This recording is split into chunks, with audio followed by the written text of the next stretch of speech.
hagati y'umwaka w'igihumbi kimwe magana cyenda na cumi na gatanu n'uw'igihumbi kimwe magana cyenda na cumi n'umunani muri Palestina, mu misozi ya Lebanon ndetse no muri Syria, ibintu byari byaradogereye, inzara ica ibintu. Muri ibi bihugu ibiciro by'ibyo kurya byari byarazamutse cyane. Urugero, agafuka k'ifi iseye kari karazamutse amadolari 15 yose ku giciro cyari gisanzwe. Naho ibijumba, ibirayi, imyumbati ndetse n'ibindi bihingwa byose bikurira munsi y'ubutaka, igiciro cyabyo cyari ku by'inshuro 6 zose ku cyari gisanzwe. Byari ibihe bibi, ibihe bidasanzwe, aho inzara yicaga abantu ku manywa igakenyura abandi nijoro. Ucyumva iyi myaka byabereyemo, wumvise ariyo myaka neza neza intambara ya mbere y'isi yose yabereyemo. Ariko iyi nzara yabaye muri ibi bihugu twavuze ruguru nta ruhare na ruto intambara yagizemo. Abantu bose bapfuye si intambara yabishe, kuko inzara ntiyatewe n'intambara. Ushobora kuba ugize amatsiko y'icyateye inzara. Nta kindi, ni udusimba duto duto bita locust mu rurimi rw'icyongereza, mu kinyarwanda tutwita inzige. Ushobora kumva hari mu myaka ya kera, ariko ejo bundi guhera mu mwaka wa 2018 twagiye twumva aho utu dukoko twazimagije uduce twinshi tw'isi, cyane cyane hano muri Afurika. Urugero, muri Kenya mu myaka 70 yari ishize, nta kintu nk'icyo cyari cyarabayeho ngo giteze inzara nk'iyi nzige yateje mu mwaka wa 2019 zateje. Saho gusa, kuko no muri Ethiopia ndetse no muri Somalia mu myaka 25 yari ishize, nta nzara nk'iyo yari yarigeze ibaho. Mu Buhinde naho, mu ntara nyinshi zitandukanye inzige zari zarahigabije ziyatera inzara kandi zangiza ibiribwa bari barateye mu mirima yabo. Ugereranyije, inzara yatewe n'iki cyorezo cya COVID-19 iteye ubwoba kuko twese twarayiboneye. Ariko iyo ugereranyije n'inzara iterwa n'utu dukoko mu gihe gito cyane, usanga utu dukoko dukwirakwiye isi nk'uko iki cyorezo cyagikwirakwiye, twese tuba twarashize twishwe n'inzara. Ariko se kutu dusimba ari duto cyane, ni iki gituma duteza inzara kuri uru rwego ndetse no mu bihugu twita ko byateye imbere cyane? Ese dufite ubuhe budahangarwa butuma buteza inzara ikomeye cyane mu gihe gito ya COVID-19 twiboneye? Ibi nibyo tugiye kurebera hamwe muri iki kiganiro. Tugiye kurebera hamwe ibyo tudukoko twitwa inzige muri iki kiganiro. Niba ari ubwa mbere ugeze aha, ndagusaba gukora subscribe kuri RTC TV impamyabumenyi. Njye nitwa Ishimwe Eric, nguhaye ikaze.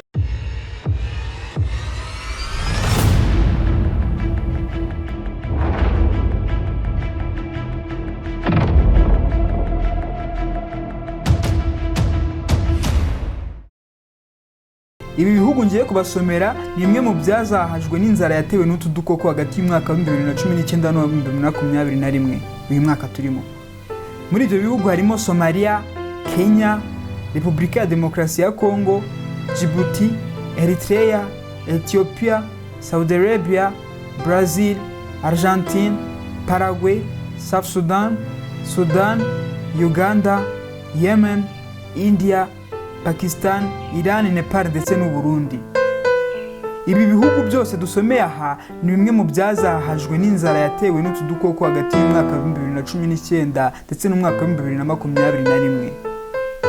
Na n'ubu ngubu ibi bihugu biracyahangana n'inzara yatejwe n'utu dukoko. Ese byagenze gute kugira ngo ibihugu byose mu myaka 2 yonyine bibe bizahajwe n'inzara bihombe amafaranga menshi cyane? Reka turebe ukuntu byatangiye. Ubundi byatangiye mu mwaka wa 2018, aho imvura nyinshi cyane yaguye mu gace kamwe ka Leta Zunze Ubumwe z'Abarabu. Noneho mu mwaka wa 2019 utu dukoko twatangiye gukwirakwira muri Iran, Pakistan, Ubuhinde ndetse no mu majyepfo y'Uburasirazuba bwa Afurika, aho twita ngo ni ihembe rya Afurika.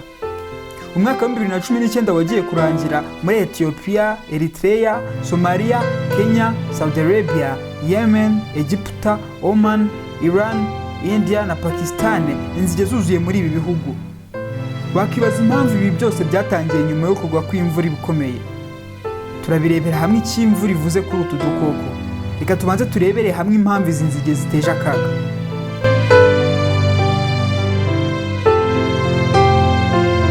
Ubundi iyo bagiye kuvuga ko habaho inzara ikomeye, hari ibintu bitatu by'ibanze bagenderaho.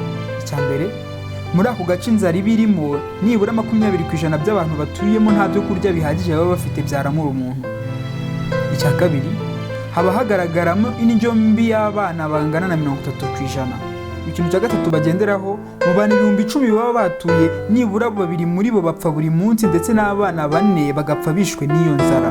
Ibaze nawe, ese niba abantu 2 cyangwa bana 4 mu bihumbi 10 bapfa buri munsi bishwe n'inzara yatewe n'utu dukoko mu gace kamwe, ibaze noneho muri ibi bihugu byose twavuze abapfa buri munsi bazize inzara. Utu dukoko duteje akaga koko. Noneho aho tudusimba dutereje akaga n'ibihugu bisa n'ibyateye imbere duteramo. Urugero, mu kwa gatandatu k'umwaka wa 2020 uyu mwaka ushize, inzige zateje inzara muri Amerika y'Amajyepfo mu gihugu cya Paraguay na Argentine.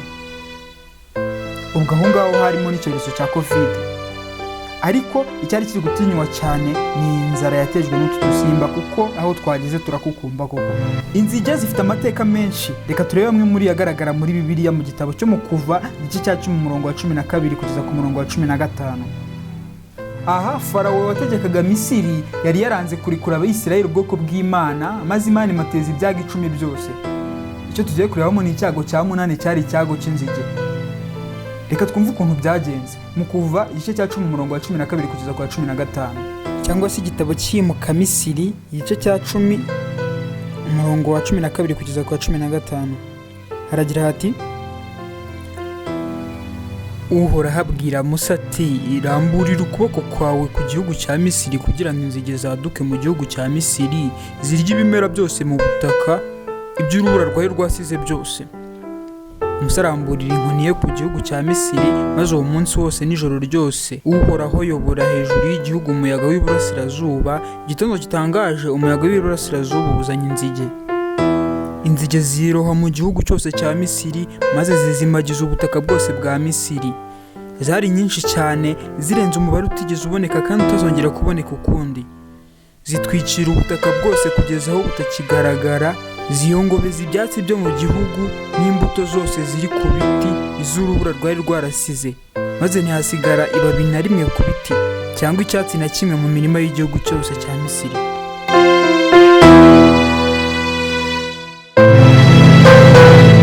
Ibaze igihugu cyose nta cyitwa ikimera cyari gisigayemo. Ubwo urumva uko inzara yakurikiyeho yari imeze. Nta kindi cyari kibiteye ni inzige. Abenshi muri twe ntiturabonaho inzige amaso ku yandi, ariko reka tugerageze turebe uko ziteye. Inzige ni udusimba two mu bwoko bw'igihore cyangwa se senani, tuba dufite amababa yo kuguruka ndetse tuba dufite amaguru 2 y'inyuma manini adufasha gufata ahantu tukakomeza ndetse no gusimbuka. Tuba dufite akantu kameze nk'agahembe kaba kari ku mutwe ariko kazifasha guhumurirwa. Aho izi nzige zigeze ari nyinshi, icyo zibonye cyose kiri mu bwoko bw'igihingwa zirarya kuko ari indyabyatsi. Ntibibaho ko aho inzige zateye hagira igihingwa cyasigara, kuko zirya zidashaka guhaga, ahubwo zirya zishaka gutsemba zikamaraho. Inzige zigira amoko menshi cyane cyane bitewe n'igihugu zirimo cyangwa agace zirimo. Bazitirira ku gace cyangwa iki gihugu cyangwa se uko zisa.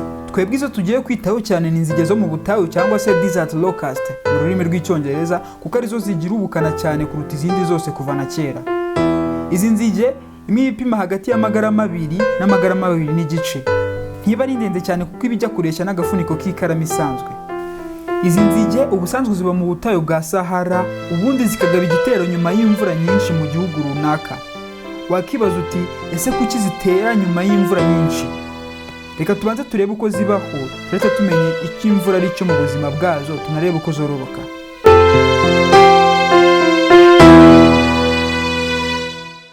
Amagi. Inzige nkuru y'ingore itera byibura 2 mu kwezi, kuko iteye nk'uyu munsi yongera gutera byibura haciyemo ibyumweru 3. Ikindi kandi izi nzige ntizishobora gutera ahantu hatari ubutaka bunese cyangwa se butose byiburaho santimetero 5 ku 10 z'ubujyakuzimu.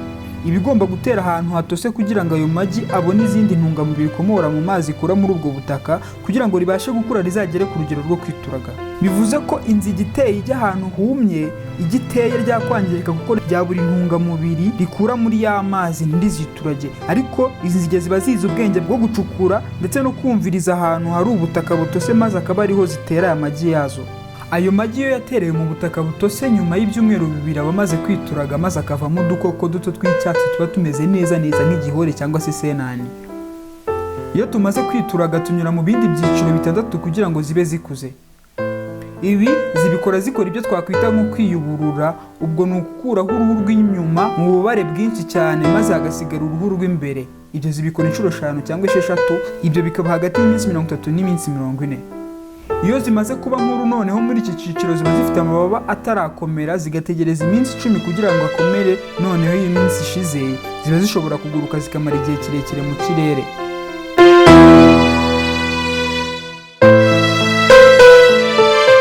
Iyi nzige zikiri nke nta kibazo ziba ziteje, ariko iyo imvura iguye urumva ko ya magi yose yatewe abona amazi maze hafi ya yose akituraga, kandi iyo hari amazi zikura vuba cyane noneho zikaba nyinshi. Muri uku kuba nyinshi zikora udutsiko maze zigakora urugendo zijya gushaka aho ibihingwa bikuze neza. Uru rugendo zikora rurazihindura cyane kuko rutuma imisemburo imwe mu bwonko irekurwa maze zigahindura amabara, zikava ku cyatsi zigasa na shokora, izindi zigasa na kaki, maze zikagira inzara idasanzwe kandi zikagira apeti nyinshi, maze zigakomeza zikagera aho ibihingwa byaba biri hose, maze si ukurya ahubwo ni ugusahuranwa, zigatera amapfa ndetse n'inzara ikabije kandi idasanzwe. Imiterere yazo iratangaje cyane kuko igitero kimwe cy'inzige kiba gifite urusaku rwinshi kandi ziba ziri kumwe zegeranye ku buryo igitero cyazo kiba kireshya n'ikilometero kimwe mu burebure ndetse no mu bugari, kandi igitero nibura cyazo kiba kirimo hagati y'inzige miliyoni 40 ndetse n'inzige miliyoni 80. Aba ari nyinshi koko, ziba ari nyinshi cyane zishonje kandi zirya ibyo zibonye byose, apfa kuba ari igihingwa zirakirya mpaka kiguye hasi kigashira. Ikigaragaza ko zirya zidashaka guhaga ahubwo zirya zishaka gutsemba nuko imwe irya ibingana neza neza n'amagarama ipima. Ubwo ni ukuvuga ko inzige imwe irya hagati y'amagarama 2 ndetse n'amagarama 2.5 ku munsi. Noneho urumva iyo ni imwe. Ubwo icyo gitero cyose kirya hagati y'ibiro 100 ndetse n'ibiro 200 ku munsi bitewe n'uko zateye zingana.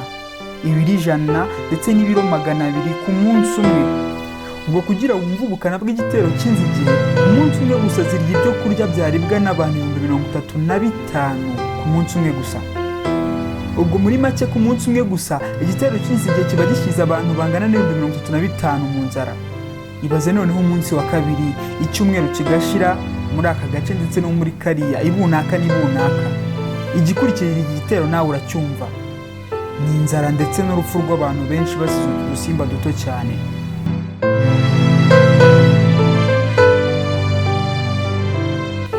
Miliyoni 2.25 bya hegitare z'ubutaka zagizweho ingaruka kugeza mu mwaka wa 2020 mu kwezi kwa 4.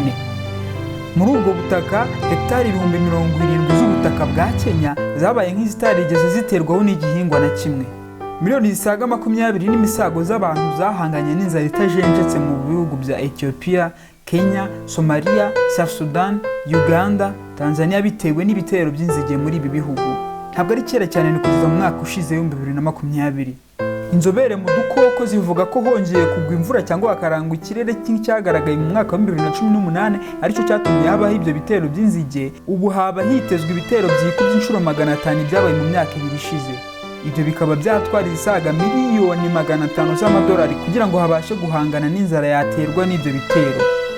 Nubwo ubu havutse uburyo bwiza kandi bwa kizungu bwo guhangana n'izi nzige, ariko ziracyahari kandi zabitsemo amahanga ubwoba ku buryo habonetse imvura idasanzwe muri biriya bihugu byavuzwe ruguru, usanga bafite ubwoba bw'uko zishobora kongera gutera maze zigasiga zangije kandi zigateza amapfa. Wakibaza uko mu myaka yashize bazicaga. Inkuru twatangiranye y'igitero cy'izi nzige cyatangiye muri Werurwe 1915 kugeza mu Ukwakira 1915, bigatuma habaho inzara ikomeye mu myaka 3 yakurikiyeho. Mithat Bey, umuyobozi wari uriho muri Lebanon ushinzwe guhangana n'izo nzige, yatanze itegeko rya gisirikare ko buri mugabo wese uri hagati y'imyaka 15 n'imyaka 60 agomba gutoragura ibiro 20 by'amagi y'inzige akabitanga akangirizwa, cyangwa se yabyanga agatanga amande y'amayero angana n'amayero 40. Abanza gukurikiza iri tegeko bafungiwe ubucuruzi bwabo kandi n'abandi 800 batanga ayo mande. Abandi bo bawukaga mu bihuru bagatwika izi nzige zari nkuru bakazitwika mpaka zishize. Nuko izi nzige zashize muri ibyo bihugu. Hari ingendo nyinshi zikomeye izi nzige zagiye zikora. Urugero, mu mwaka w'1954 zateye ziturutse mu majyaruguru y'uburengerazuba bwa Afurika zitera mu Bwongereza. Naho mu mwaka w'1988 ikindi gitero zagiteye nanone ziturutse mu burengerazuba bwa Afurika zitera ku birwa bya Karayibe zikoze urugendo rwa mayili 3,100 bingana n'ibirometero 5,000 mu minsi 10 yonyine zari zimaze kugerayo. Kandi n'ubu ziracyatera cyane mu bindi bihugu ziturutse muri Afurika, urugero nk'Ubuhinde, Pakistan na Iran ndetse na Arabia Saudite, zambutse gusa inyanja itukura. Inyanja Mosi wateje Farawo na Egiputa inzige bwa mbere yaramburiyeho inkoni maze igatandukana we n'Abisirayeli. Farawo yari arimo kuzira bakambuka bambukiye kuri ubu butaka bwumutse, ndetse zigera no mu Buhinde zambutse inyanja y'Ubuhinde. Izi nzige zifite ubushobozi bwo kuguruka zikamara amasaha 10 yose mu kirere ziguruka ntahandi hantu ziragwa. Ubu muri iyi minsi hakoreshwa imiti myinshi itandukanye mu guhashya izi nzige, hagakoreshwa indege mu gutera iyi miti ndetse n'abandi bantu bakayitera nk'uko batera umuti w'ibirayi. Izi nzige kandi zishobora kuguruka zikagenda ibirometero 81 ku munsi zijya gushaka aho zihombya zikahasiga inzara. Zirarya mpaka bishize, zarangiza zikimura ibirindiro zikajya ahandi byeze. Mu mwaka ushize hasohowe amafaranga angana na miliyoni 76 z'amadolari mu muryango umwe zigamije kurwanya inzara mu bihugu byazahajwe kandi byazimagijwe n'izi nzige.